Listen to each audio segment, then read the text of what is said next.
wakati achiona vanhu vazhinji akakwira mugomo, akagara pasi, vadzidzi vake vakaswedera kwaari, akashamisa muromo wake akavadzidzisa achiti, vakaropafadzwa nenzara nenyota yokururama, nokuti vachagutiswa kwazvo. Amen.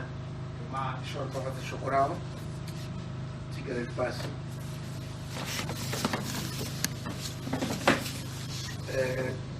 Nutena mwari ne kuda kushokorao. Tirikutarira pamusoro pechinonzi nzara uye nenyota uye kuti kururama chinombova chii. Mwari pakatipa shoko ravo kuti ritidzidzise, kuti ritivhenekere, kuti ritipe kuona namakwanisire ekuti tifambe zvakafanira pamberi paMwari. Saka zvinobva mushoko raMwari kuti tikwanirisirwe kufamba kuri kwechokwadi, tikwanirisirwe kuona kuri kwechokwadi. Kunze kweshoko raMwari hakuna chinokwanisa kutungamira mupenyu hwedu kuti tive vakarurama uye vakakwana pamberi paMwari. Saka madekwana ano takungoona nokupedzesa pfungwa iyi yekuva nenzara nenyota yekururama. I think taedza kumbojamba pakutarira kuti zvinombonzi nzara chii uye sei munhu achiva nenzara. Takaona kuti chinhu chinodiwa mumuviri womunhu kuti ave nenzara. Saka nzara haingokwaniriswi bedzi nekungodya. Ndochikonzero munhu angava mwana kana mukuru unoita dambudziko riya rekwashi. Kwashi hazvirevi kuti washaya chokudya chiripo, asi panodiwa nutrition kudya kuri muchekudya ichocho.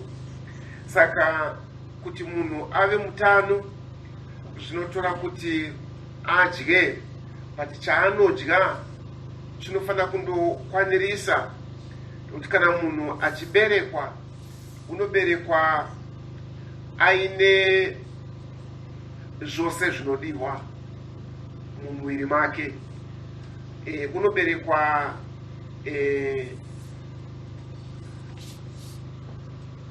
akakwana, but chinodiwa then kuti pachipiwa izvozvo zviri maari zvirambe zviunzwa nokuwedzerwa zvichibva kunze kune ichecho chaanenge achidya. Saka Mwari wakatemera zvatakaona mubhuku ya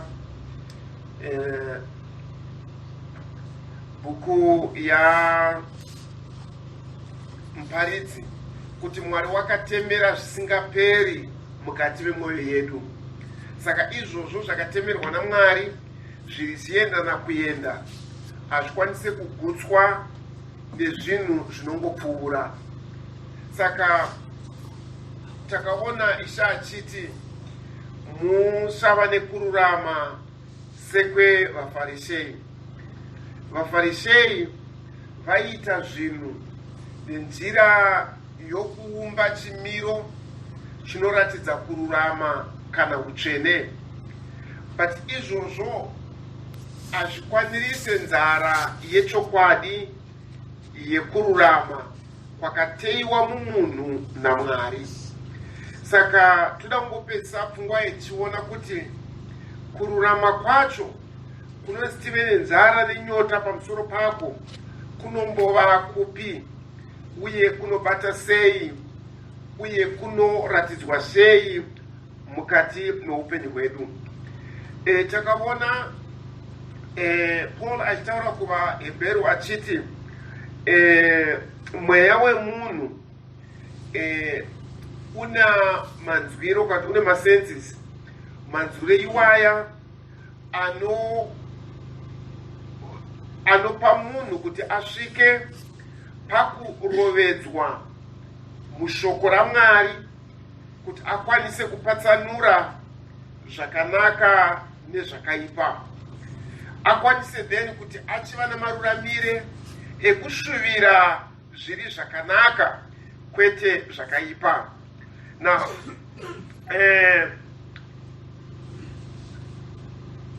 tikatara kuna vaFilipi chapter 3 ngatingoereka verse 13 ne14.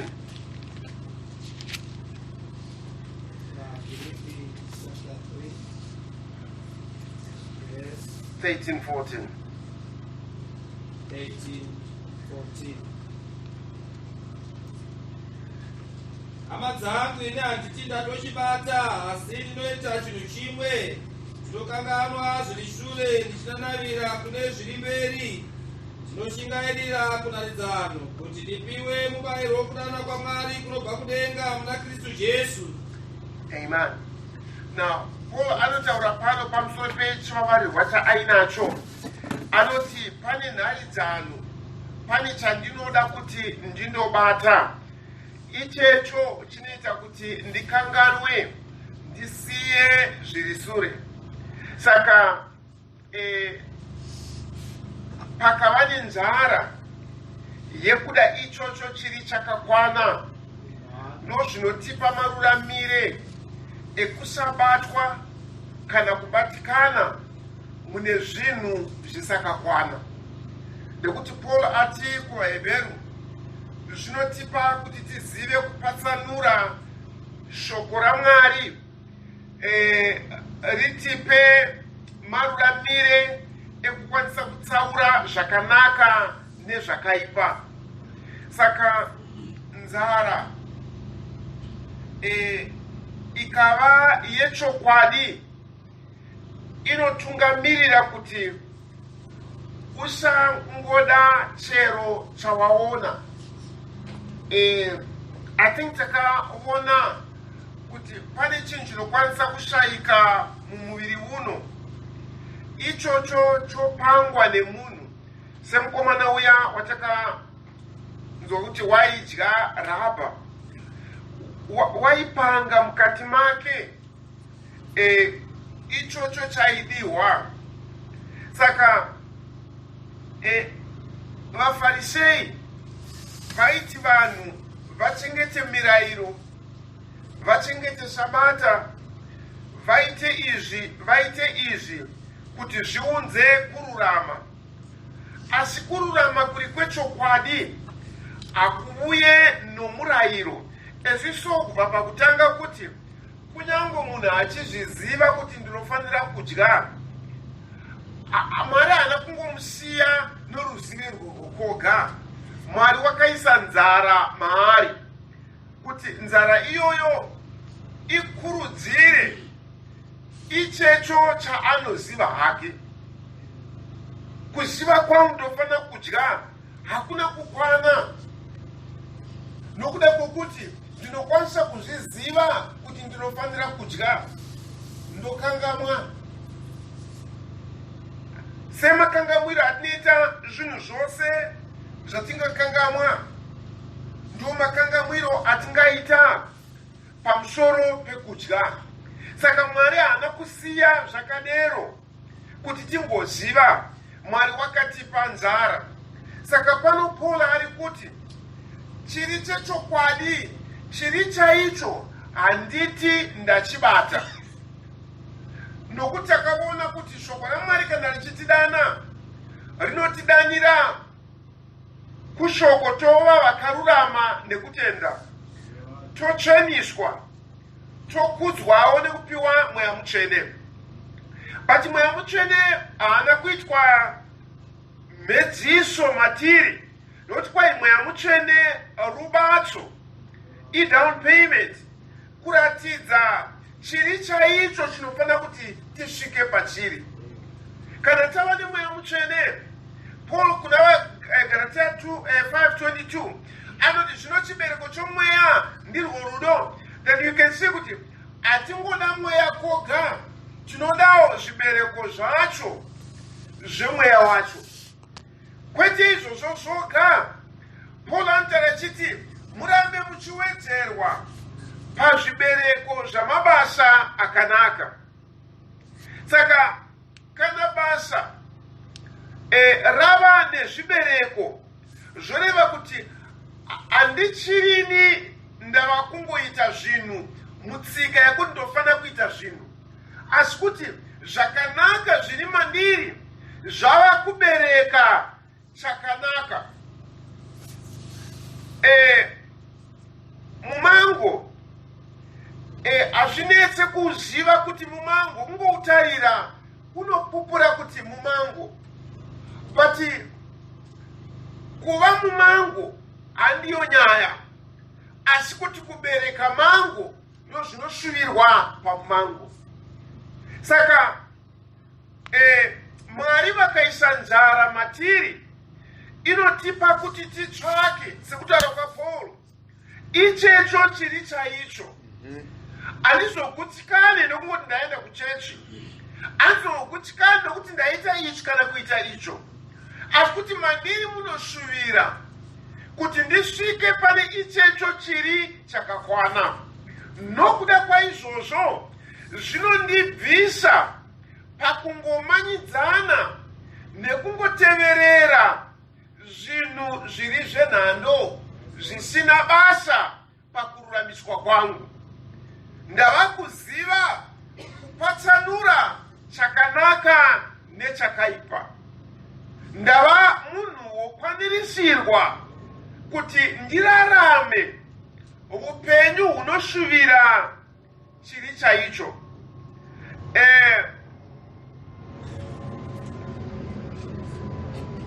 Toziva mukukura kwedu, sometimes zvinoitika muudiki kuti mwana unoite chinhu nokuti anotya discipline, anotya kuti ndinorohwa, uye ndo nyaya inongovapo mukukura kwose.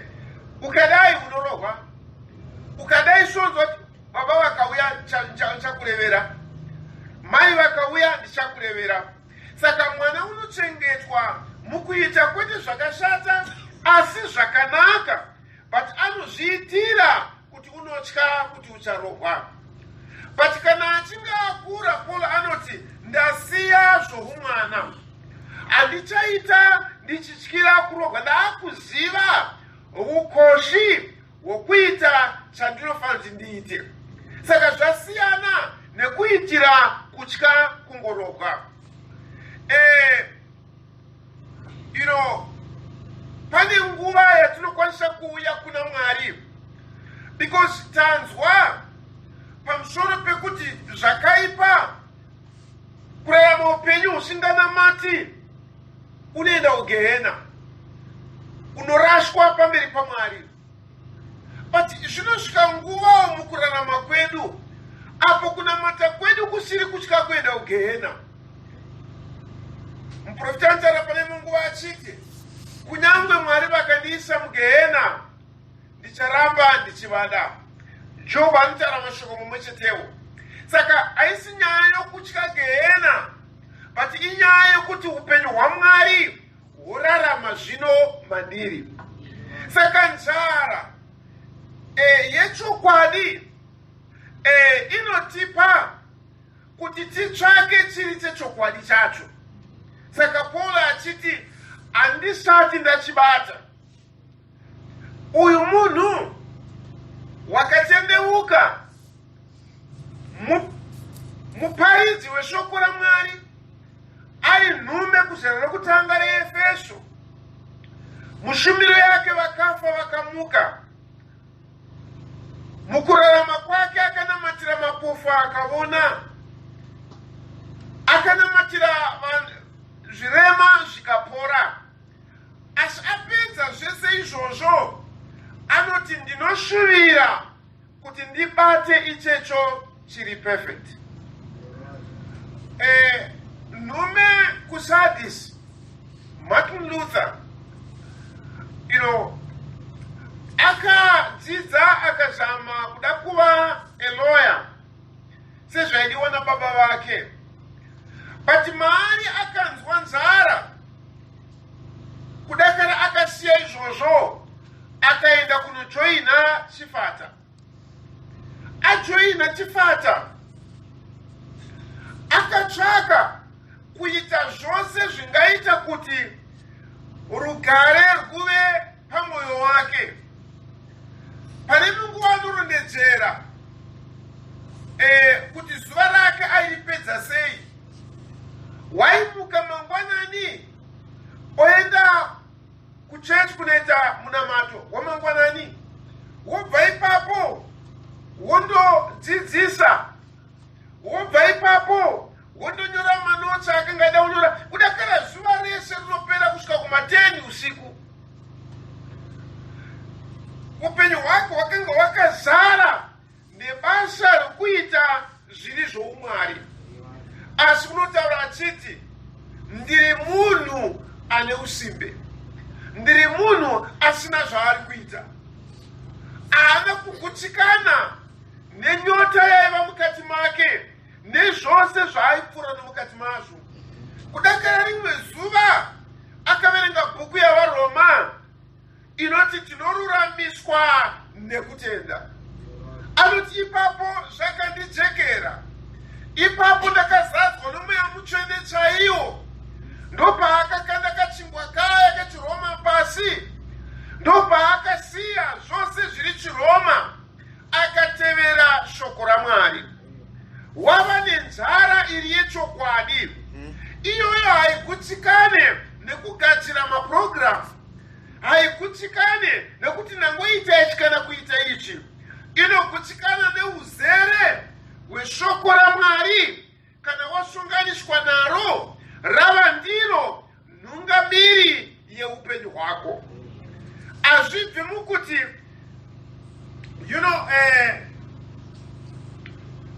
ndapfeka sei, ndaita zvipi.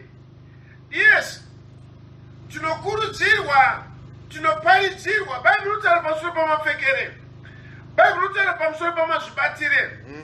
But izvozvo handizvo zvinounza chiri chechokwadi muupenyu hwemunhu. Ndinokwanisa kuita izvozvo ndisina ruponeso. Nokuti hama, kuna vanhu vanorarama mukati menyika, vanorarama nokufuka nokupfeka zvakanaka zvakadzikama zvinoyemurika, but izvozvo hazvivapi kuti vave vana vaMwari. Kuna vanhu vanopa upenyu hwavo. Saka Paul achiti ndingapa nhumbi dzangu kuvarombo, ndingapa vanotambudzika mari yangu yose, ndingaita zvose kusvika pakupa muviri wangu kuti upiswe, asi izvozvo hazvindibatsire kana ndisina rudo. Saka munoona kuti hazvisi zvinhu zvinongova zvokuita, asi kuti pane chakadzama chiri mukati muupenyu hwako. Ichecho ndo chinoda, kwete zvokungodzidziswa. Nokuti ama zvokudzidziswa tinoita nharo nazvo, zvokuudzwa tinopekisana nazvo. Asi kana ava Mwari wakukwevera nenzara yechokwadi, wanowana ichecho chiri kururama kwoumwari. Aude munhu kuti akupushe kuti unamate, aude munhu kuti akupushe kuti utende Mwari. Ishe vatibatsire. Profita anotaura pamusoro pehove. Kwai kune hove dzinogara mugungwa, but kana dzokandira mazaya acho adzikandire mumvura inovava yemugungwa, zvinofanira kuenda kumvura yenzizi iri fresh. Kana dzaakuenda ikoko hadziende kundorarama, zvinoziva kuti taakuenda kunofa. Saka kwai hove idzodzo kana dzaakuenda, vanokwanisa kuvaka mabharikedi munzira kuvhara rukova. Kwai dzinouya dzosvetuka, chiripo chiri madziri chinodzidhiraivha. Hachiti taona pakavharika saka taakungodzoka. Chiripo chiri madziri chinokwaniriswa bedzi kana dzaenda kumvura iyoyo. Saka Dhavhidhi achiti senondo inotakwarira vava dzemvura, mweya wangu unotakwarira imi Mwari. Augutsikane nezvinhu zvinogadzirwa nemurangariro wako kana nepfungwa dzako kana nekudzidzisa kana nekutaura kwavanhu, asi zvinogutsa mweya wako. Mweya wako unogutswa nekururama kuri kwechokwadi. Ishe vatibatsire. Saka Paulo achiti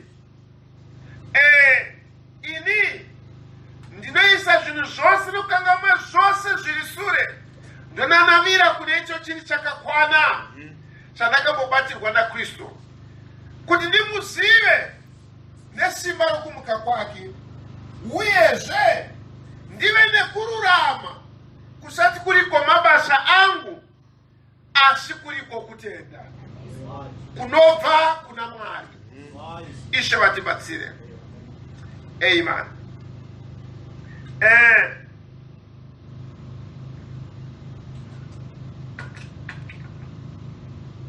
You know, vanotaura vanoti vanhu vanoadvertisa vanotaura pamusoro pechinhu vachiramba vachidzokorora nekuchidzokorora.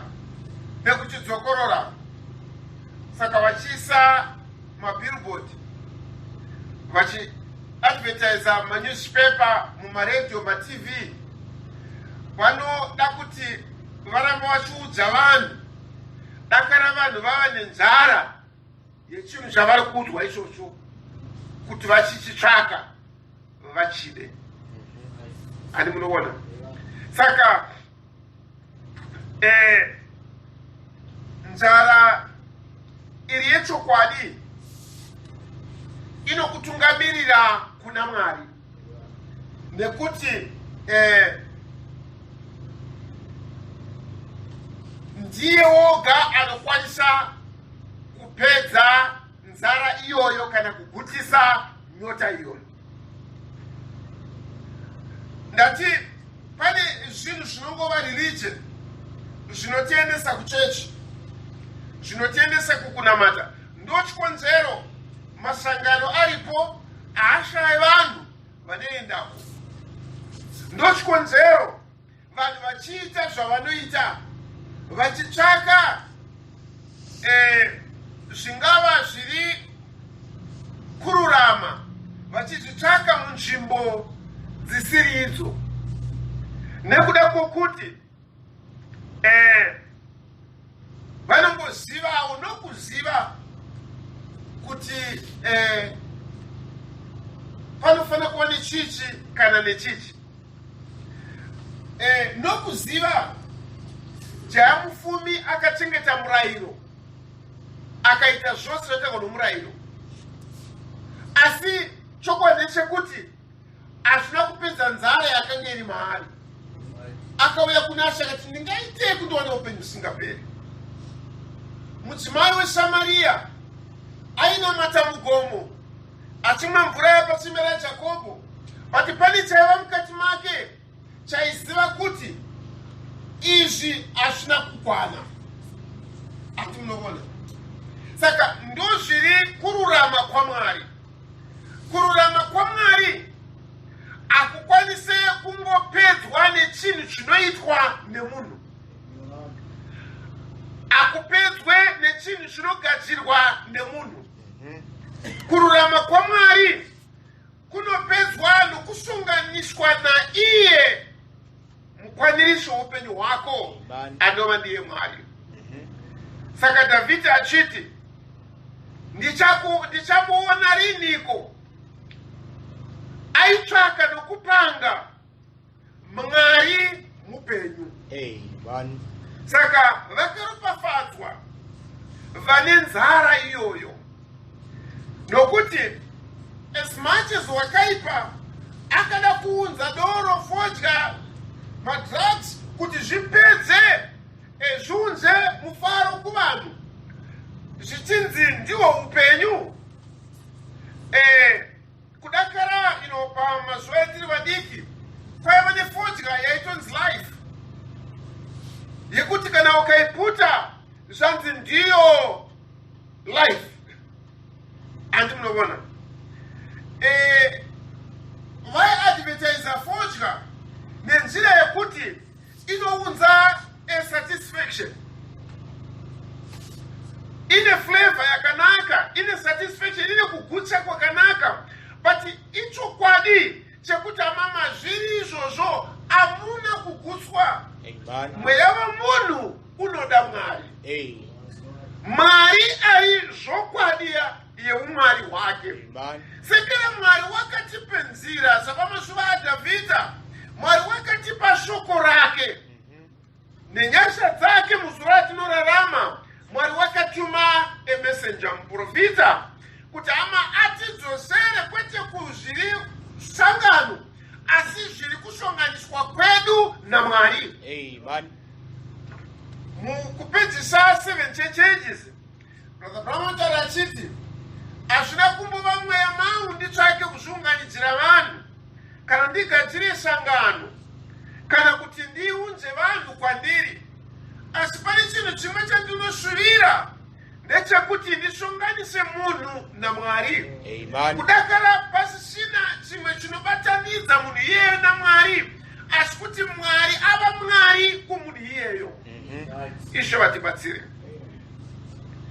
Amen.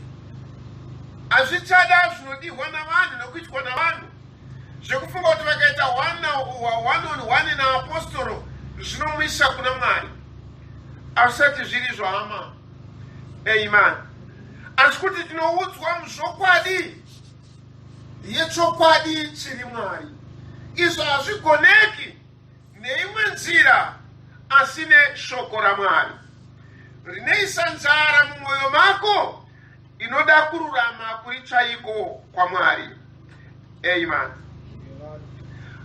Nzara yechokwadi inokuendesa kuna Mwari nokuti Mwari ndiye anokwanisa kukwanirisa nzara iyoyo, then zvochitungamirira upenyu hwako kukuita izvozvo zviri zvakafanira. Amen. Ndochikonzese Jesu akakokera, uyai kwandiri makaneta makaremerwa, ndichakupai zororo. Amen. Uyezve anoti mutoro wangu unorerukira. Ishe vatibatsire. Kuna vatatu vanorehwa neBhaibheri, vatingangotora hangu vatatu voga. Pane jaya mufumi akachengeta murayiro, akaita zvose zvaidiwa nomurayiro, but nzara yake haina kupera.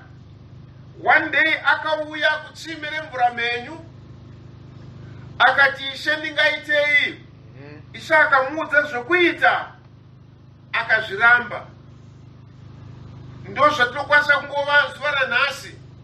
Mwari vakatipa shoko ravo rinokwanisa kugadzisa nyaya iri kunetsa muupenyu hwedu. But nokuti hatina kusvika, sometimes tinoti tiri kunamata, tinoti takatenda shoko, and then we expect zvimwe zvezvinhu kuti zviitike muupenyu hwedu. Maproblems atinosangana nawo, kurwara kwatingasangana nako, because tanga tichifunga mundangano dziri kuti tiri mushoko, tiri mumeseji yenguva,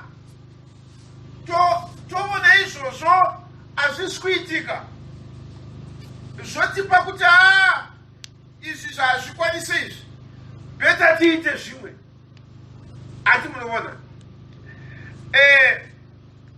cherekedza ichinhu chama kuti Abraham akadanwa naMwari.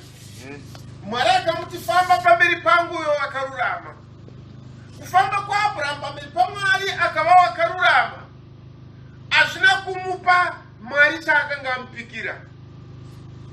Akapiwa pfuma, akapiwa kukunda, akapiwa zvose, but chiya chaakavimbiswa chakatora 25 years kuti chivepo. Handi munoona, Abraham Bhaibheri rinoti haana kuzununguka pakutenda nezvaaishonganiswa nazvo.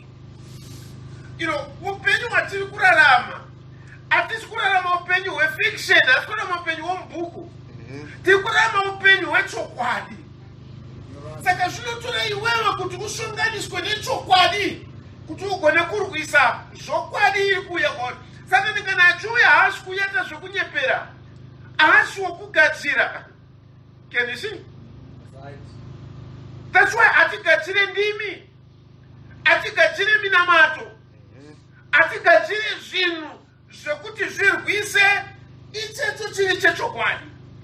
Just because somebody akafunga kuti tikaunganidza matombo tikaisa mundiro tikaisa mvura zvinoita kuti dambudziko ripere.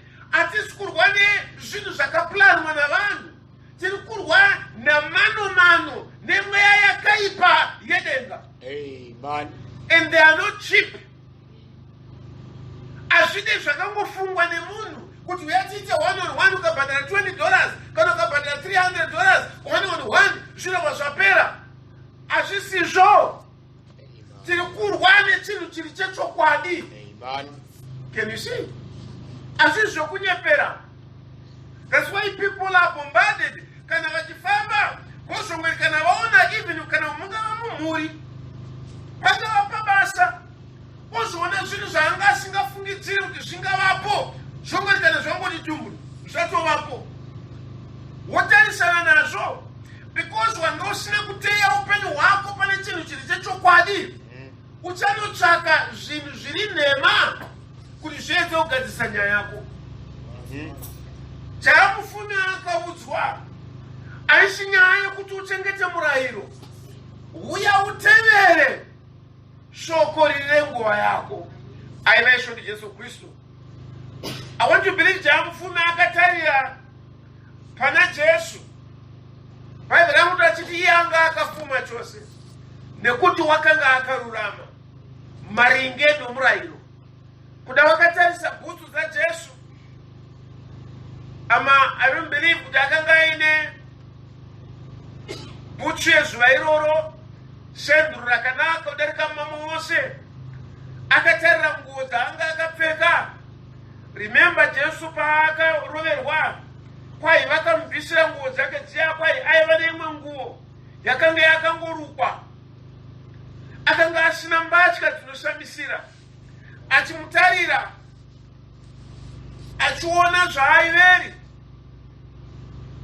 akagotarisa kuti zvaakanga awana iye nekuchengeta murayiro, achikombeya kuti zvinonditengese zvese izvozvo nditevere uyu. Bhaibheri rinotara richiti akanga asina chimiro maari, kwanga kusina kunaka kwaari kuti timude. Nestandard yechaamufumi achitarisa Jesu kuti ndisiye pfuma yangu yese nditevere munhu uyu. Aita inventory yake akaona kuti akanga asina unyango pokutsamidza musoro, akanga asina chake chaiti ndechichi paupenyu. Pavakagova mbatya dzake vakagova dzaiva pamuviri wake ndo dzaiva nadzo idzodzo. Akanga asina chimwe. Saka akaona kuti hazvingaringane kuti nditevere uyu. But waiva nenzara. Amen. Mumwe jaya ndiSauro weTaso, naiye waisvivirawo waida kuti ave wakarurama. Tane pamubhaibheri achiti hapana chadaipomerwa pamurayiro. Pakatakwa Stefano ndiakanga akabata majasi evanhu vaitaka Stefano. Chii chaaizviitira? Waiti ndaiita nokuda kweziru neshungu dzandaiva nadzo pakunamata kwechiJudha. But one day akasangana nechava chechokwadi, nekuti maari maivawo nenzara. Achienda Dhamasiko akasangana nechava chechokwadi. Chaanopupura pamberi pamambo Agripa achiti handaisaikwanisa kusateerera chero zvandakaona, nokuti ama nzara yake yakakwaniriswa. Saka svika pana Sauro weTaso amapaiva naNikodimasi, akanga ariwo muFarisei, akanga akarurama pamurayiro wechiFarisei, akaita zvokuenda neusiku. Ndingaiteiko ndiwane upenyu usingaperi? Amen. Isaka akamudza akati haupindi musha waMwari kana usina kuberekwa kutsva. Amen. Anti munoona muna vanhu nokuda kwekuti kune nzara yechokwadi. Wakaipa can play around nenzara iyoyo, either anokuita kuti utsvake kugutswa kwenzara iyoyo nezvinhu zviri rima renyika, or else anokuendesa kureligion. Wofunga kuti ungawana zororo muzvinhu zvakaitwa navanhu zviri chinamato. But Sauro weTarso akasungana na iye mukwanirisi wenzara yake, akati zvose zvayafuma kwandiri ndozviidza ndove ndiwane kururama kuri kwechokwadi. Ishe vatibatsire. Amen. Isaiah, let's just read chapter 6 verse 5. Book ya Isaiah chapter 6. Isaiah chapter 6.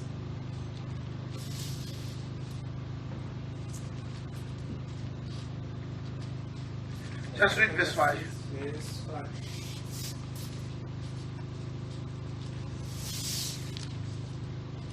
Sorry. Ipapo ndikati ndine nhamo nokuti ndoparara, nokuti ndiri munhu wemiromo ine tsvina, ndigere pakati pevanhu vane miromo ine tsvina, nokuti meso angu akaona mambo Jehovha wehondo. Amen. Muprofita apa akaona utsvene hwaMwari, ndopaakaziva chimiro chechokwadi chaaive. But we're talking of Isaiah, a prophet from chapter 1. Akauza Israel akati mbongoro inoziva chidyiro chetenzwayo, nemwombe inoziva chidyiro chayo, but Israel havazive Mwari. Waiparidza achitaura zviri zvechokwadi. But one day, apinda mutemberi, asongana nechokwadi chiri Mwari, anoti ndiri munhu wemiromo ine tsvina, ndiri munhu wenhando tarei ndoparara, nekuti akanga asonganiswa neutsvene chaihwo hwaMwari. Amen. You know, sometimes we condemn. Pane manguva, you know, muneuka patakatara pamusoro pekuti vakaropafadzwa vanochema, kuti no, sometimes tinotora madambudziko edu as we said, kuti kuchema chinhu chakaiswa mumunhu naMwari, asi wakaipa kana kuti nature inokwanisa kushandura kuchema ikoko ikakuita kuyema. Mwana unofanira kuchema, Biblia rachiti asingachema unofira mubereko.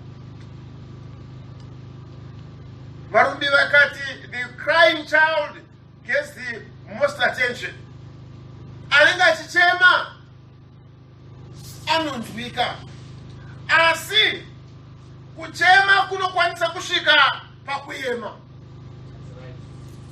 Zvino mungandidaro here? Hamusi kuona kuti ndiri mudambudziko, zvino ndinganzarwa here nokuda kwekuti zvakadai so? I don't care ndiri kupinda nemunhamo yakaita sei. Hazvitsinhanisi nyaya yokuti ndinofanira kuzvipa kuna Mwari nenzira iri kupa kuna Mwari. Mwari wakataura naJobho aine maronda kubva panhongonya kusvika pasi petsoka dzake, akati sunga chiuno chako china maronda ichocho, ndoda kutaura newe. Mwari unotsvaka nekutarira kwatiri chiri chechokwadi cheshoko rake. I don't care tiri kupfuura nomakaita sei. Mwari akaudza Abrahamu achichema-chema pamusoro poupenyu, akati famba pamberi pangu iwe wakarurama, usatsauka munzira yechokwadi nekuti zvinhu zvakakuomera. Tinowisana. Mwari ndiwe chokwadi. Saka don't try kuti upedze nyaya yako nezvinhu zvenhema. Vuya kuchokwadi chiri Mwari. Ndo zvinokupa kuti iwe ubviswe mune zvinhu zviri zvenhando, zviri zvenyika ino. Amen. Hauzovi nenzara yekuda kufananidzwa nenyika. Hauzovi nenzara yekuda kufananidzwa nevatambi venyika. ekuitwa nhapwa kune zvinhu zvinoparadza upenyu hwako. Amen. Nekuti mauri magadzikwa nzara yechokwadi inobva pakuona chokwadi. Isaya musi waakasangana nechiedza chokubwinya kwaMwari akati ndiri munhu une muromo netsvina, ndiri munhu wenhamo. Amen. Sauro weTaso paakaona chiedza akaredzwa zvokwadi umwari hwaMwari akawira pasi akati, Ishe, ndimani kwese? Ndini Jesu unotambudza, munoda kuti ndiiteiko? Amen. Mwari dai vaitibatsira taiunzwa kunzara iri chaiyo inotipa kuti titsvake zviri chaizvo. Ukapiwa false illusion, ukapiwa a mirage, ama inokupa kuti ufunge kuti wasvika pamvura iyo isiri mvura. Amen. Inokupa kuti uve kugutsikana kuri kwenhema. You get the point?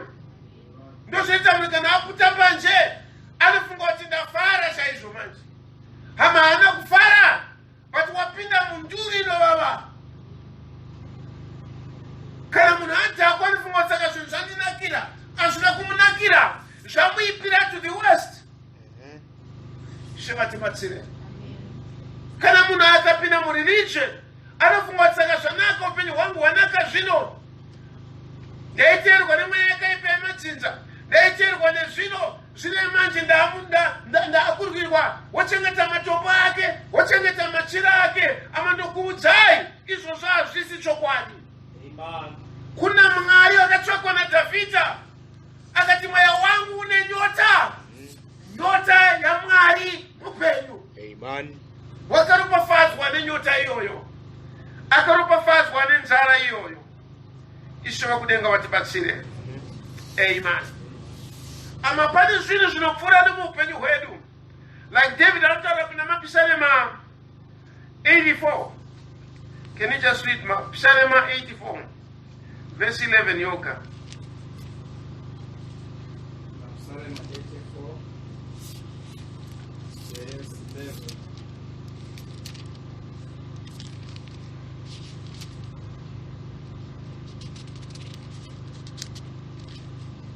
Nokuti Jehovha Mwari zuva nenhoo, Jehovha uchapa nyasha nokukudzwa, hapane chinhu chakanaka chaanganyima vanofamba nokururama. Amen. Jehovha ndiye chiedza, ndiye zuva. Jehovha ndiye murwiri. Kwaye hakuna chinhu chakanaka chaanganyima kana chaangakonesa kuti chiuye kuna iye unofamba zvakarurama. Amen. Ichi ichokwadi. Mwari ungakuitira zvose zvakanaka. Mwari angakupa zvose zvakaringana paupenyu huno. Asi hama, chikuru hakusi kuva nemablessings iwani. Chikuru kuva na iye wacho anoropafadza. Nekuti zvakanaka zvinogona kuuya. Job aiva nazvo zvakanaka at one time muupenyu hwake, but rimwe zuva zvakakaruka zvese pasisina. Zvinogona kudaro. Amen. Zvakanaka kuti Mwari vatiitire zvakanaka. Zvakanaka kuti Mwari vatipe zvatinosvivira paupenyu huno. Asi ndinokuudzai, izvozvo zvese zvinodarika. Amen. Ama nhasi ndingava nezvinganzi munhu anofanira kuti ave nazvo paupenyu.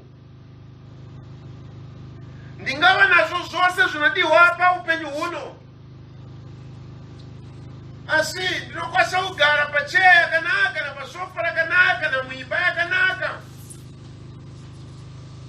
ndotenda hata ataki ndiri ipapo ndotofa. Pfuma yangu yose nezvakanaka zvangu zvose zvatoperera ipapo. asi kana ndina iye unopa zvinizvi, mweya wangu unopfuurira mberi. Andi munobona?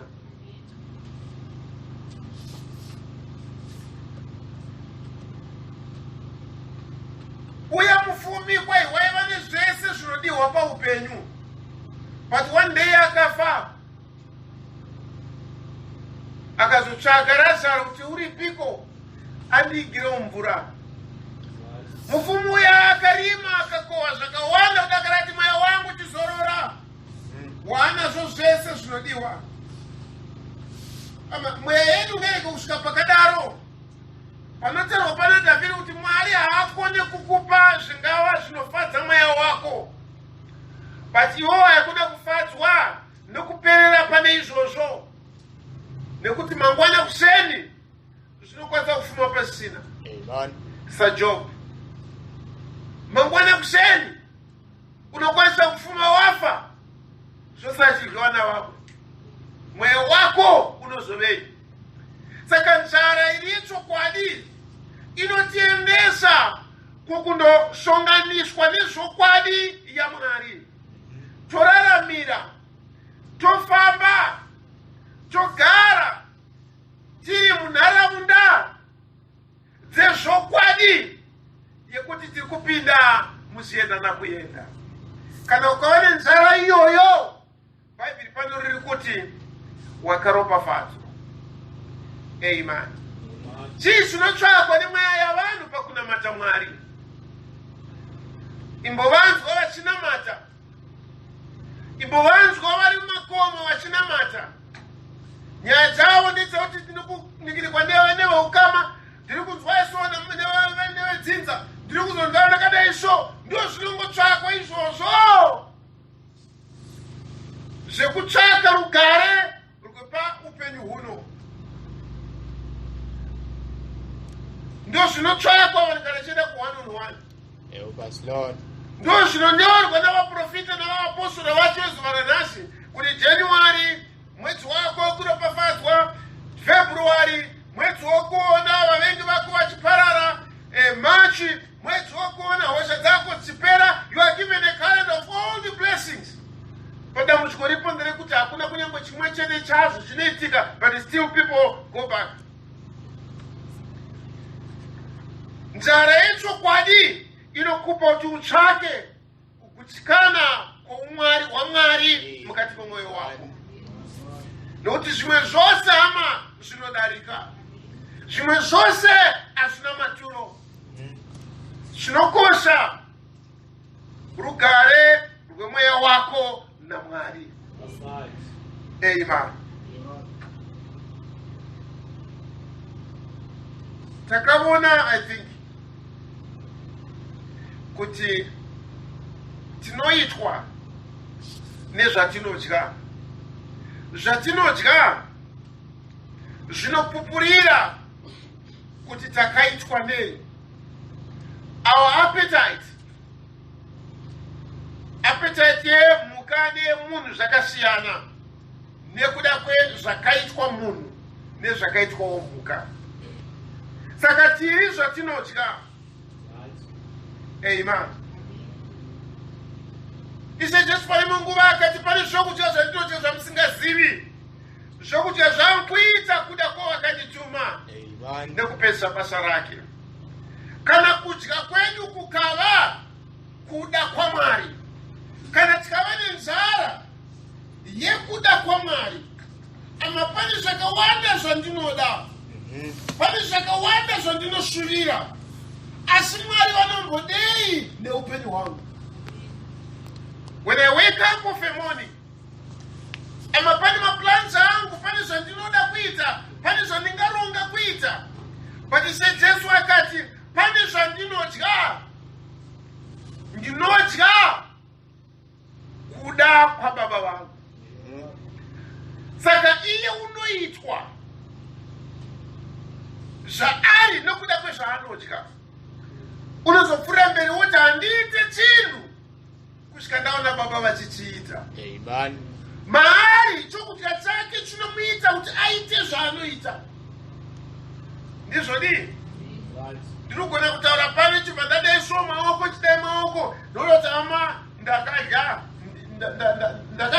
chikafu ndochandipa energy. Muchikafu chandakadya mune energy imomo. Ndiri kuona noda kwechikafu chandakadya, ndinogona kutaura noda kwechikafu chandakadya. Saka kana kuda kwaMwari kukava chikafu changu, zvoreva kuti every action result yekuda kwaMwari kuri mandiri kwandakadya.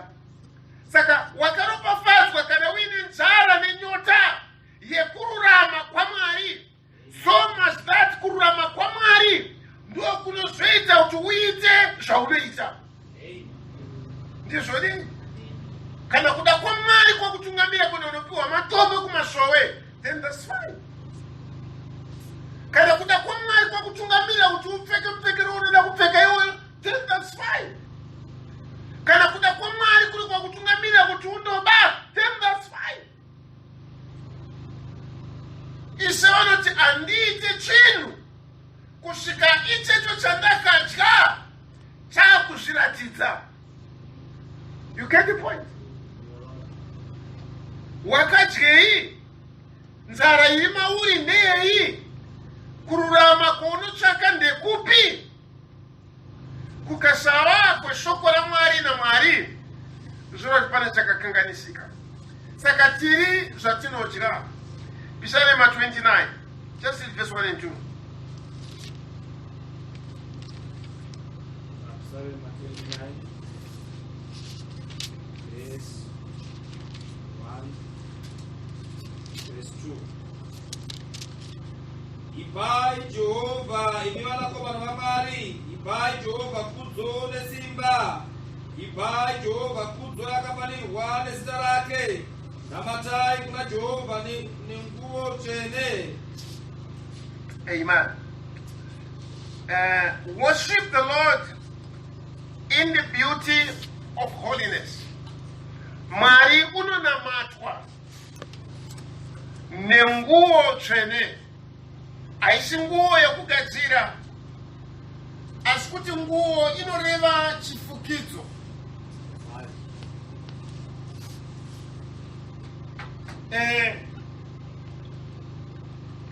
Chifukidzo chinotaura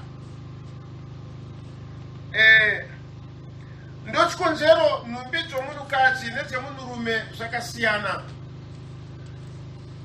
Mupfekere unotaura kuti ndiani.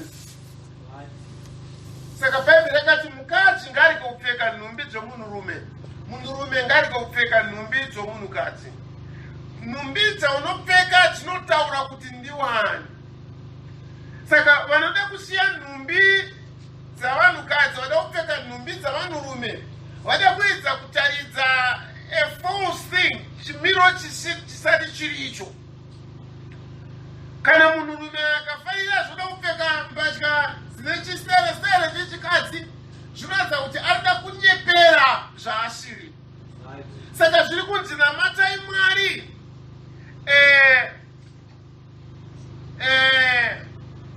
in the beauty of holiness. Shona yaturi.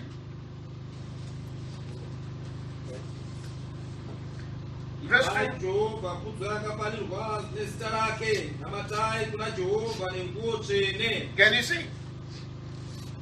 Nguo zvinoreva chifukidzo. Ichocho ndo zvinotaura kuti iwewe ndiwani. Haikuna kupa a false impression. Haikuna kupa kuti vanhu vakuone nenzira isiriyo. Ati munobona?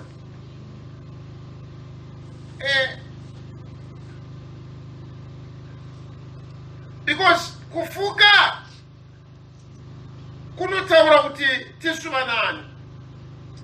Amen. Saka haikuda kufuka nomufukiro wokuti vanhu vanozofunga kuti uri zvausiri. Saka in the beauty of holiness, mukufuka kuri utsvene hwaMwari, tinonamata Mwari. Amen. Saka utsvene uhu hauzi wokuisira. Wavafarisei waiva wokuisira kuti aite fanika mutsvene. But asi asati ari izvozvo, saka handide kuti ndishonge mupfekero unoda kuti utaure kuti ndiri zvandisiri futi. Ngazvitaure, ngazviparidze, ngazvive chokwadi chekuti chandakafuka chinotaura kuti ndine ani. Amen.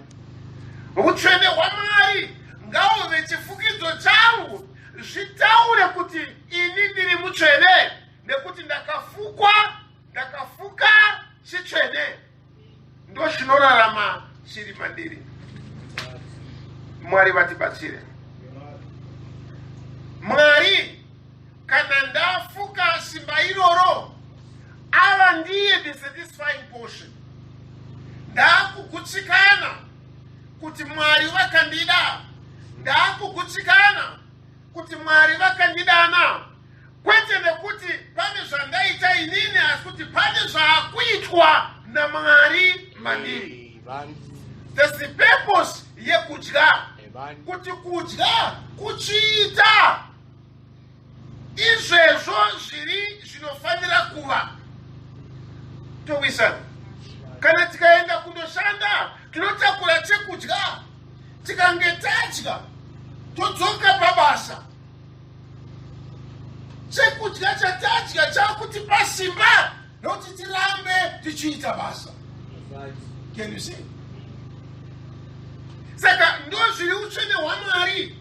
Kana ndava nenzara nenyota yeutsvene ihwohwo nekururama ikoko, kana ndikadya, Mwari ava mugove wangu unondikwanirisa.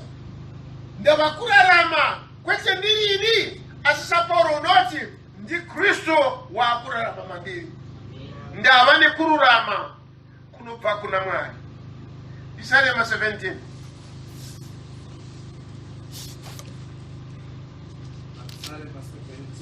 Can you read verse 15? Verse 15.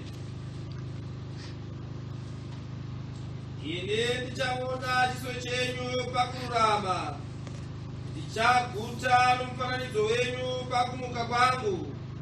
Amen. Why ini ndichaona chiso chenyu mukururama? In righteousness. Ini ndine nyota yekururama. Saka pandinoona chiso chaMwari ndinochiona mukururama.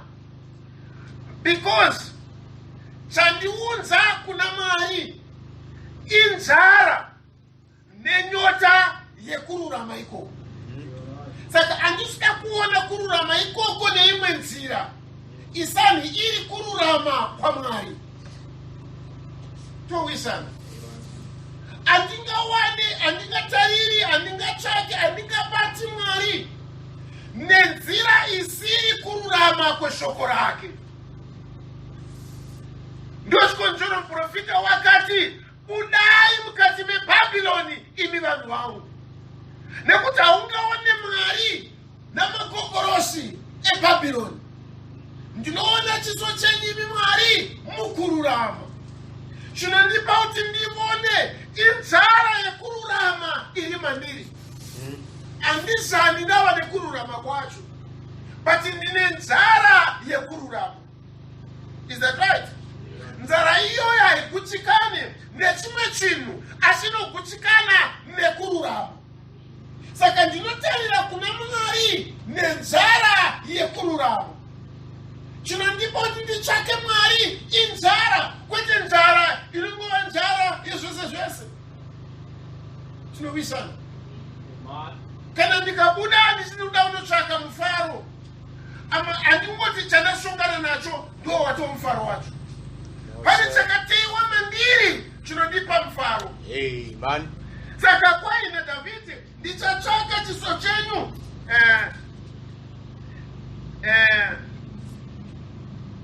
ndichatarira chiso chenyu mukururama. Then kana ndatarira chiso chaMwari mukururama, I'll be satisfied. Ndichagutsikana. ndowisana handisida kungotsvaka zvinhu zvokungovona, ndiri kutsvaka chinhu chinofanira kuti chigutse nyota yandinayo, chinogutsa nzara yandinayo. Saka ndichatsvaka chiso ichi nenzira nesimba neunhu neappetite nenzara yekururama. Kana zvadaro, why I shall be satisfied when I wake up with thy likeness.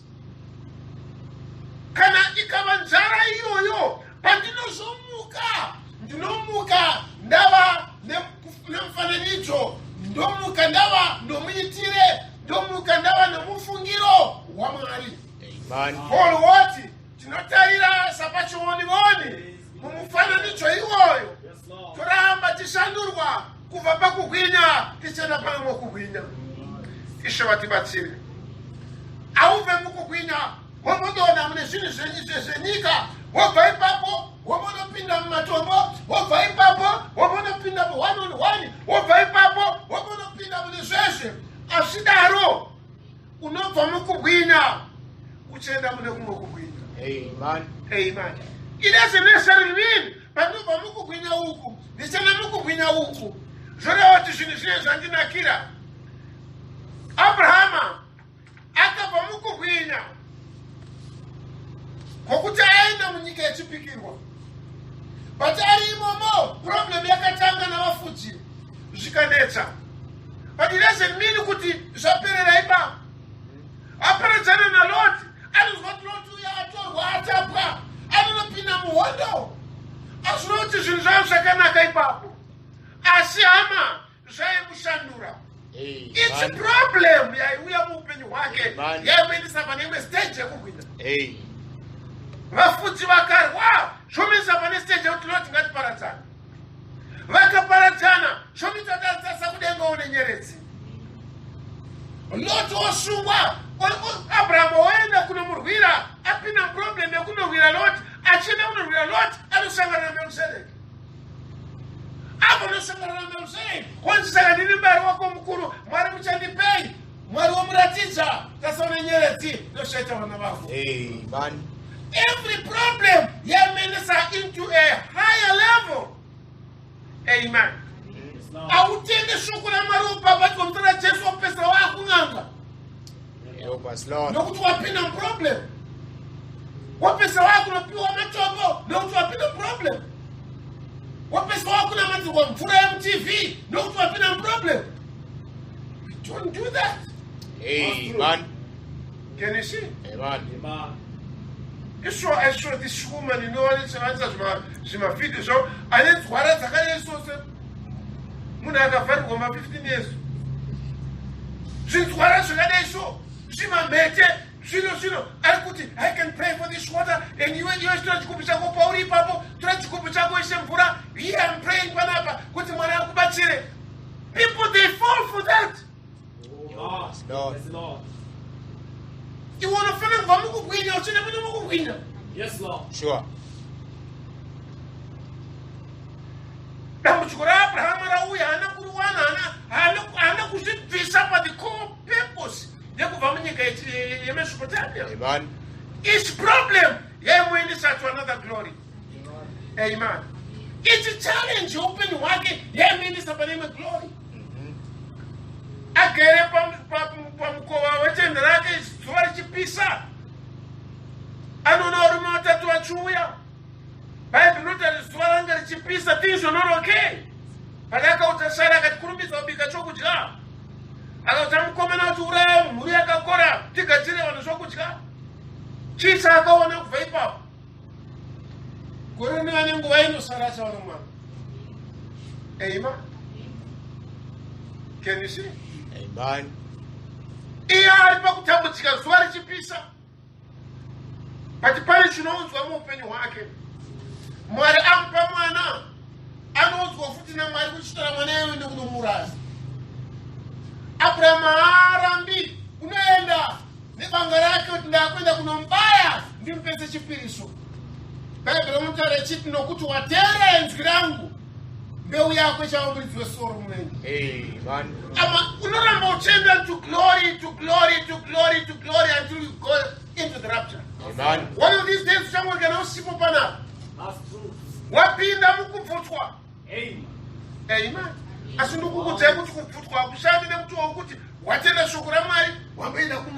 Watenda shoko la Mwari, wapenda kumatombo. Watenda shoko la Mwari, wapenda one on one. Help us, Lord. Shandi ni mtu huyu. Amen. You go from glory to glory. Help us, Lord. Shabatibatiri. Paul akaenda mukugwinya. Vakamtora. Vakamurambisa kupariza vaida kumuraya muDamasiko. Akakurutswa nebasket. Akaenda kundotsvaka Mwari. Dakaradzokera Jerusalema. Anosangana napo nana James nana John. Abva ipapo akaenda Antiokia. Amen. Ama apa Antiokia akagara kwenguva achidzidzisa shoko raMwari. Dakara mweya wakati ngaachende kubasa rakamudanira. Waenda kubasa rakadanirwa nomutora unomisa mujeri. Pola ndachindiri musungwa wa Kristu Jesu. Amen. Amen. Haana kubvishwa pane icho chakanga yakadanirwa nokuda kwenzara yava mukati make. Ama nzara yechokwadi aigutswe nechinhu chisiri chokwadi. Amen. Amen. Haungaite nzara iwewe. Tokuratidza video iri kubikwa chikafu chakanaka, iri kusevwa chikafu chakanaka, wotozviona nameso ako chikafu chakanaka ichi. Izvozvo hazvipedzi nzara. Haupedzerwe nzara yeumwari nezvinhu zvisina Mwari mukati mazvo. Amen. Zvinoda Mwari kuti akwanise nzara yokumwari. Ishe vatibatsire. Taverenga Psalm 17. Let's go to Philippians chapter 3. Tuone zvekare zvitogona Paul pamusoro pekuti anotsvaka. Davhidhi ati ndakatsvaka chiso chenyu nenzira yokururama. Let's see Philippians chapter 3. There's something there Paul chanotaura chinotsigirana na Davhidhi. Yes. Can you read verse 13 yoga? Verse 13. Hama dzangu ini handiti ndatochibata, asi ndinoita chinhu chimwe, ndinokanganwa zviri shure, ndichinanavira kune zviri mberi. Amen. Ansa ndachibata. Ndi Paul yakaparidza vanhu vakafa vakamuka. Meta makumbo dzikafamba. Vaida kuponesa shoko raMwari akavaita mapofu resizoni. Akabata nyoka ikamuruma paMalta, akaikanda mumoto, akasafa. Ndiye ari kutaura pano kuti ansa ndachibata. Amen. Ndi Paul anoti ndakapinda mudenga rechitatu ndikanzwa mashoko andisingakwanisi kuti ndiataure. Ari kuti handisati ndachibata.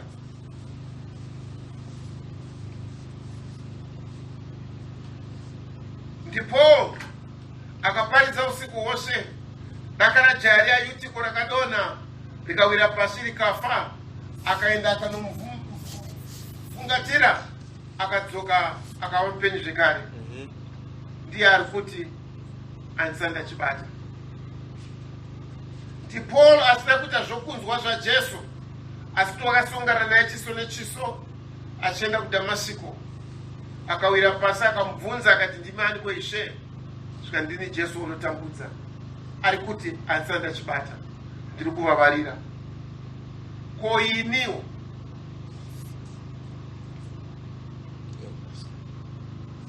ndisina even one experience yakaita Paul yandakapinda nemukati mayo. But ndakutomuka tomuka. Sekunge ndinacho. Dai Mwari vaindibatsira ndikwanise kugara pasi saPaulo kuti handisati ndachibata. Asi saDavhidhi nditi ndichatsvaka chiso chenyu nekururama. Mwari wekudenga vatibatsire. Handisati ndachibata.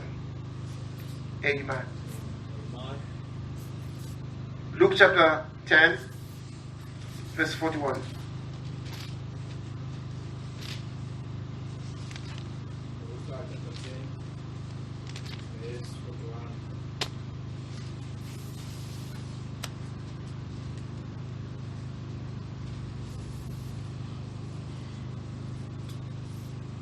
Chakapindura akati kwaari, mhaka mhaka munofunganya nokuzvitambudza nezvinhu zvizhinji, asi chinhu chimwe chinodikanwa, nokuti Maria wasanangurira mugove wakanaka waasingazotorerwi. Thank you. Paul ari kuti handiti ndachibata, ndakavarira kuti ndichibate. Chii chinodiwa naPaul chaati handiti ndachibata? Ndo chinorehwa naShe pano kuti uri kunetseka nezvinhu zvakawanda. Maproblems ari kuuya muupenyu hwako, machallenges ari kuuya, hondo dzouri kurwa, ndo dzouri kumhanyidzana nadzo kudarika zvimwe zvinhu zvose. Help us, Lord. Hakuna zuva rawati watsanya kuti Mwari ndibatsirewo ndive nemweya mutsvene. Hakuna zuva rawakatsanya kuti Mwari ruramisewo upenyu hwangu. Pati kutsanya kwako ndiko kuti dai Mwari mandiporesa apa, dai Mwari mandiitira icho, dai Mwari madai so, dai Mwari mamandipa icho, dai Mwari mandiropafadza nechecho. Ndo zvaitwa naMarita. Waibata-bata, asi zvavo zvakashata zvaita kuti agadzire pasoma pachagadzirwa naShe, agadzire mvura yekugeza tsoka, agadzire mvura yekugeza maoko, agadzire chokudya, agadzire mafurutsu. Zvavo zvakanaka, but shava kuti kutambudzika nezvinhu zvisina maturo. Pane chinhu 1 chinongova needful. Amen. Sei experience yangu ichindipa kungotsvaka zvinhu zvose zvandiri kungotsvaka, hapana kunyange 1 chacho chandichapinda nacho muguva. Zvese zvichasara. Can you see? You know, one day ndabuda munyika, so when I came back, ndakaona ma flags achifly half mast. Ndasina kuzwa chii chaitika. Mose pakafa munhu mukuru, maflags anoiswa half mast. Saka ndakabvunza kuti saka ndianiko wafa? Svika ndiEdison Zvogo. Amaedison Zvogo anga akafunda. Ndiye munhu waana akakwanisa kuchallenja. Akati imimi kana mukada kuti vana venyu kwai vanhu vanotambura kuuraya ng'ombe nekuti mwana aita degree, kadegree 1. Zvino manje tikada kuuraya isisi edu isisu kadanga rotopera. Asi imimi zvakanaka zvamuri kuita, kana vana venyu da kuti vafunde, ngavafunde. Vafunde chaizvo, vasvikewo pakasvikawo president vedu vaMugabe. Kana vazozvigonawo vozofunda vosvikawo patakasvika sana Zvogo. Sure was a learned man. Madigiri waiva nawo. Saka pandakaona ipapo zvinzi half mast ndizvogo wafa, chakatanga kuuya mupfungwa dzangu chekuti saka madigiriwo svaya is gone. Vachagovana masutu ake, vachagovana mota dzake, vachagovana mapuraza ake, but all that learned kudzidza kweshe kwainda. Saka muparidzi akati, vanity for vanity, all is vanity. Amen. Zvese hazvina maturo. Amen. Chii chinotenha mweya wangu? Chii chinokupa shungu? Chii chinokupa kuti appetite ipere? Kunzwa pamusoro kuti murume aita izvi, mukadzi wako aita izvi, mwana anzvoda izvo, wazorira damuchikweri, uona damuchikweri, zvinosveka upenyu hwako kudakara kutorovha kuchechi kuti nhasi handende kuchechi ndavhiringwa. Asi hapana wakambovhiringwa nekushaya mweya mutsvene kudakara kati nhasi handidyi. Handi munoona? Inzara iyi yatinayo. Wakaropafadzwa nenzara nenyota yekururama. Amen. Marita, uri kunetseka nezvinhu zvakawanda. There's only one thing chaunoda. Ndochawanikwa nomunun'una wako Maria. Amen. That needful thing. Chinombova chini. Kadzoke paPsalm 27:5. We see something there.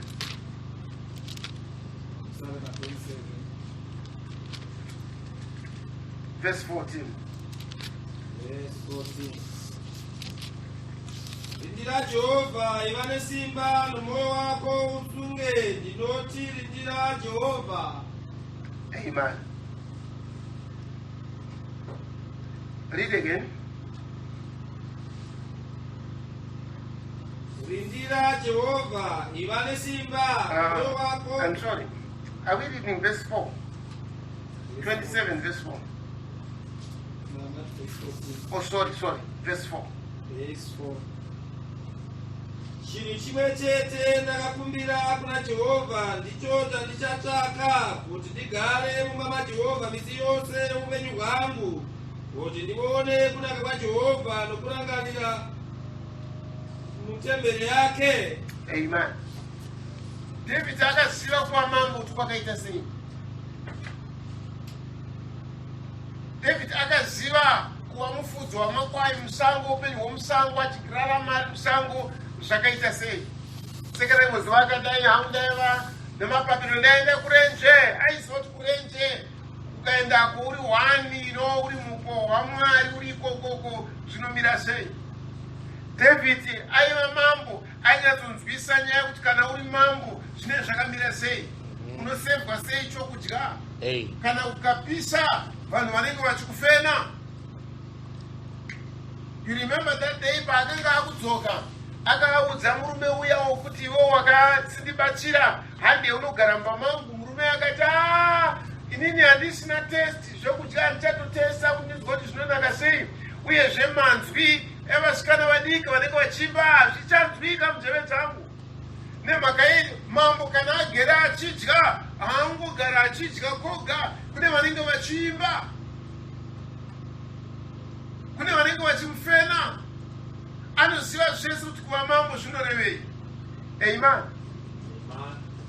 Protesta achiti akanga aine 500 vakadzi. Saka waiziva kuti joy yekuti madhamu vakagara apa vachidya vachidai zvese. You think of it. David aiva nazvo zvese, but apedza kuzviwerengedza zvese. David akanga ari muimbi, waiziva kuridza midimbwa, aiziva unaku hwemidimbwa, but apedza kuwerengedza zvese akati there's only one thing chandakashuva. Amen. Ive mimba yaJehovha ndichiona chiso chaMwari mazuva ose. Amen. Dai Mwari vaitibatsira yaiva iyo nzara mukati memwoyo yedu, because we worry about many things. Tinonetseka nezvakawanda.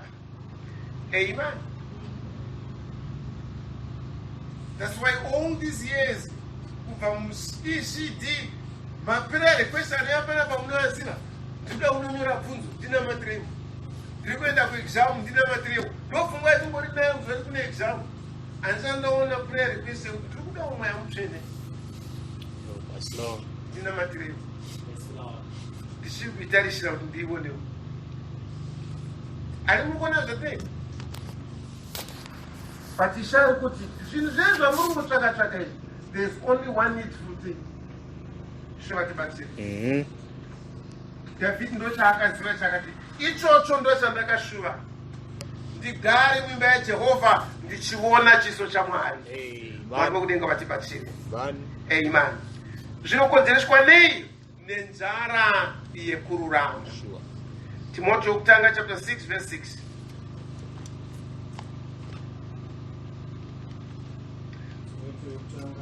Chapter 6 verse 6. kusvika paverse 8.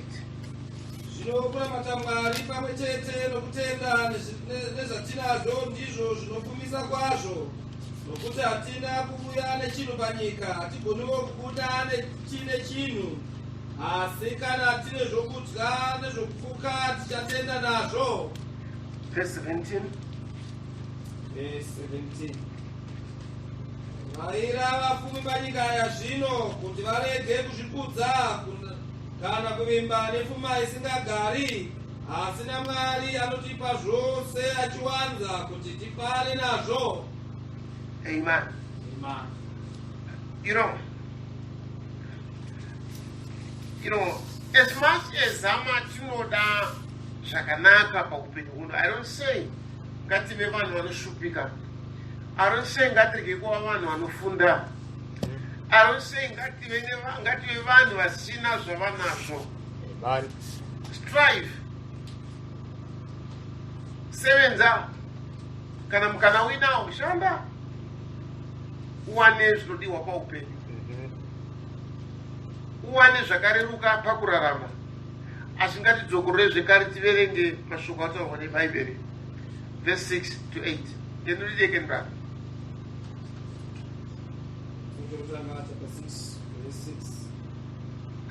Zvino kunamata Mwari pamwe chete nokutenda nezvatinazvo ndizvo zvinopfumisa kwazvo, nokuti hatina kuve nechinhu panyika, hatigoniwo kubuda tine chinhu, asi kana tine zvokudya nezvokufuka tichatenda nazvo.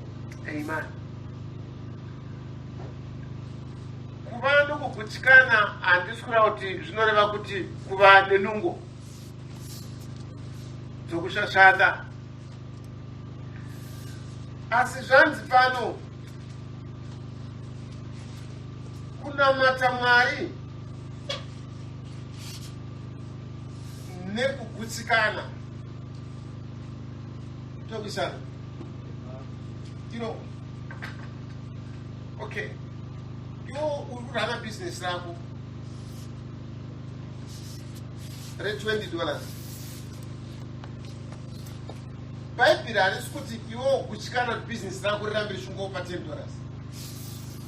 Improve business rako riite capital kunyangwe $40.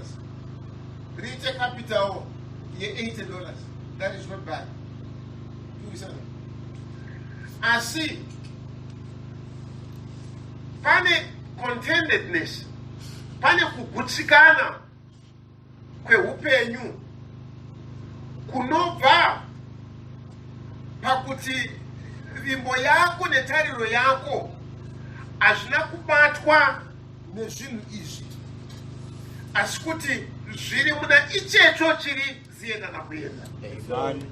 Izvi zvese izvi zvibatiso zvingoiwo temporal zvichapfuura. Yes, kana uchigara pasituro shingaira kuti ugare pacheya, kana ugara pacheya shingaira ugare pasofa, shingaira uramba uchingopfuurira mberi, asi kutsikana naMwari wawakatenda. Amen. Kutsikana nekutenda kwawakatenda. Can you see?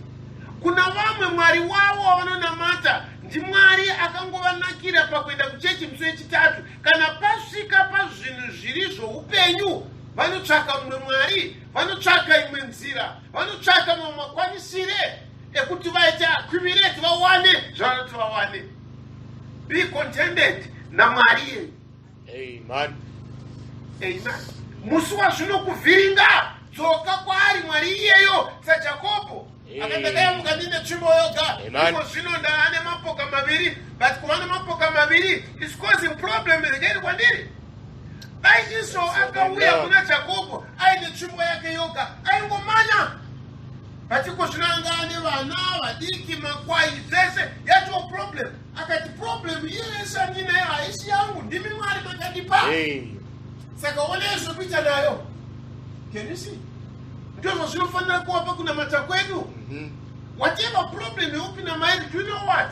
Mwari achida kuti iwewe umunamate, haana kukuita zvausiri. Hawaimbofa wakagona kumunamata nenzira yaaida iwe kana uri sister, dai wakaitwa munhurume. For you brothers, dai makaitwa vanhukadzi. You could not make it. Mwari designed you kuti uve zvauri, kuti zvikwandirise nyaya akada iwewe kuti umunamate. Amen. Saka whatever problem you don't want because you're a woman, whatever namu you don't want because you're a brother, zvese izvozvo bring it back kuna Mwari akakupa. Amen. Can you see? Ishe vatibatsire. Saka kunamata Mwari with contentedness, nekugutsikana kwokuti ndiri zvandiri nekuda kwaMwari, ndapinda muproblemi nekuda kwaMwari. Abraham akapinda problem yokusava nomwana nokuti Mwari waida kuti rive simba rake rekuti Abraham achave nemwana wacho. saka hakuna chinongoya muupenyu hwako chinongounzwa just because changouya. Mwari ane plani newe. Joseph haana kunoita muranda muIjipita for nothing. Akaenda ikoko noti Mwari aida kuti azova mutsikinuri wehama dzake. You may be going through a problem nasi, but problem iyoyo iwo kumira kwako nokutarira kuna Mwari kuchaita kuti vana vako maybe vana vako vakakoniwa, someone down the line achaona kutenda kwako nokudamata kwako zvikamupa simba. Kuna Timoti achikutenda kwauri ukaimboona mbuya vako ivachuniki namai vako varoisi. Can you see? Kunamata kwako kunofanira kuva something chaonekwawo nevanotevera nokutevera. Amen. Usazovewo ne-mark paupenyu hwako yekuti wakamboenda kumwanga, wakamboenda kumasvikiro because warwara nokuti zvinhu zvaoma. Kushinga kwako nokumira kwako kuchaita kuti someone down the line acha appreciate. It's your name, Lord. Achiti sure zvinhu zvinooma but taiva namai. Amen. Zvinhu zvinooma but mai vedu vanga vakamira pana Mwari. Amen. Saka Jacob pakupedzisira akazoti Mwari iyeyo akandichengete iri. Pamaproblems angu ese ndakapinda Mwari iyeyo ngaachengete vanavo. I want to believe vana ivavo vakateerera ofu kuna Jacob upenyu hwake vakauteverera vanobank on it kuti aiwa. We like that. Amen. So Jacob, do you know Jacob I bank on life ya Isaac? I bank on life ya Abraham. Likewise vakutya Mwari kwa Isaka. Nokunamata kwa Abrahama. Mungadai makati business na chini hivi. Akadaro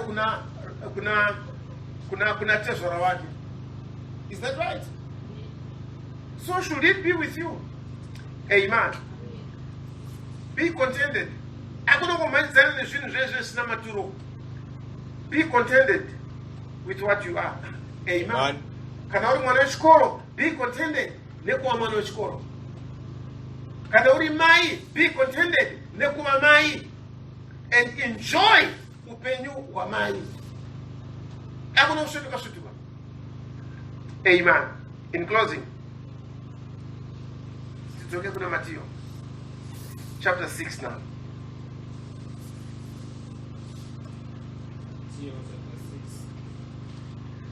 Can you read verse 33?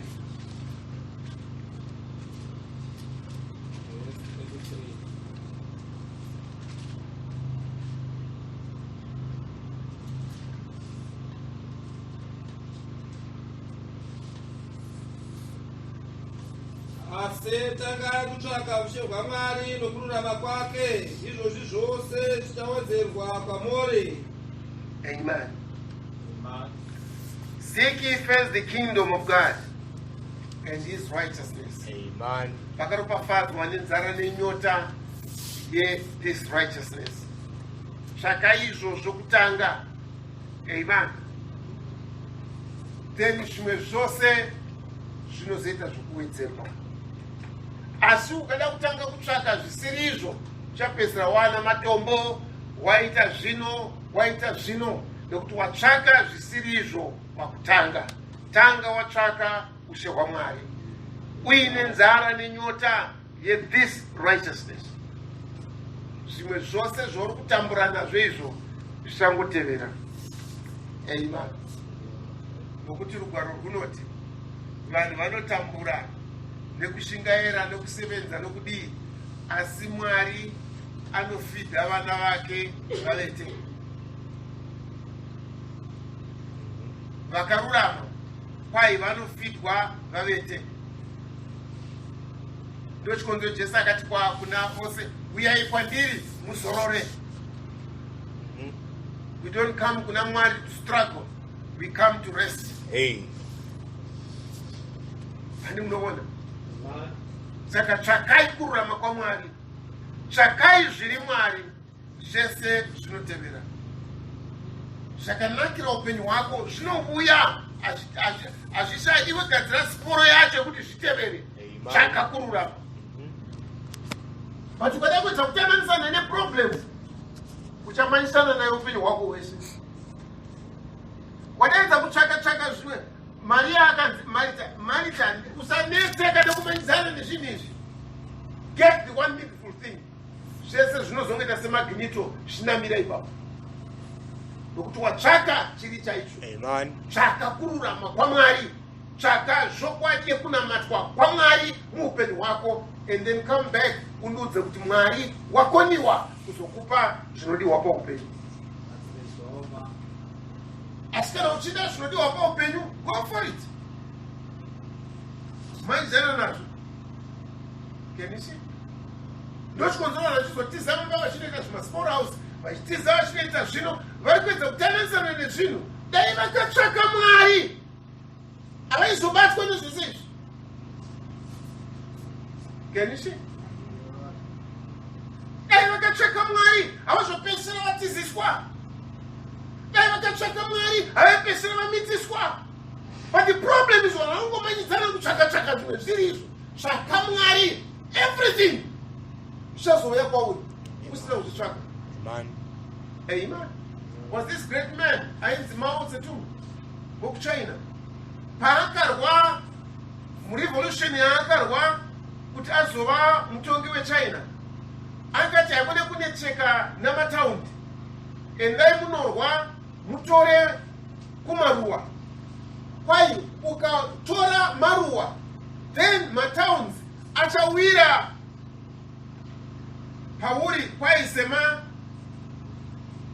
palms se totise hacha zaibva dzinongodewana rikiti because watora uku kwesho mataundi ase kunorwisa. Wada unorwisa mutaundi unokundwa, tora maruwa. I think that's what we did in Zimbabwe muno.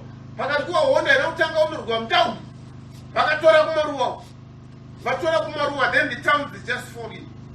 Can you see? But when you tell man jane kurwisa taundi, you not make it. Akuna kumanyiza zvinhu zviri izvo. Tsvaka the needful thing first. Zvese zvinouya. Amen. The time will come. Kuroorwa kunonyatsouya kugara munzvimbo yako. Kuroora kwouya kugara munzvimbo yako. Basa rouya rogara munzvimbo yaro. Vana vouya kugara munzvimbo yavo. Pane kumhanyidzana nezvinhu izvi. Uri kuchikoro uda kumhanyidzana nezvinhu zvomberi. Uri kufunda uri kumhanyidzana nezvinhu. You will end up zvakuvhiringidza. Tsvaka chinhu chiri needful. Chinhu chiri needful tonight. Tsvaka kururama kwaMwari. And prove him wrong. Kuti Mwari ndakatsvaka zvamakataura, but hamuna kuzokwanisa zvamakareva.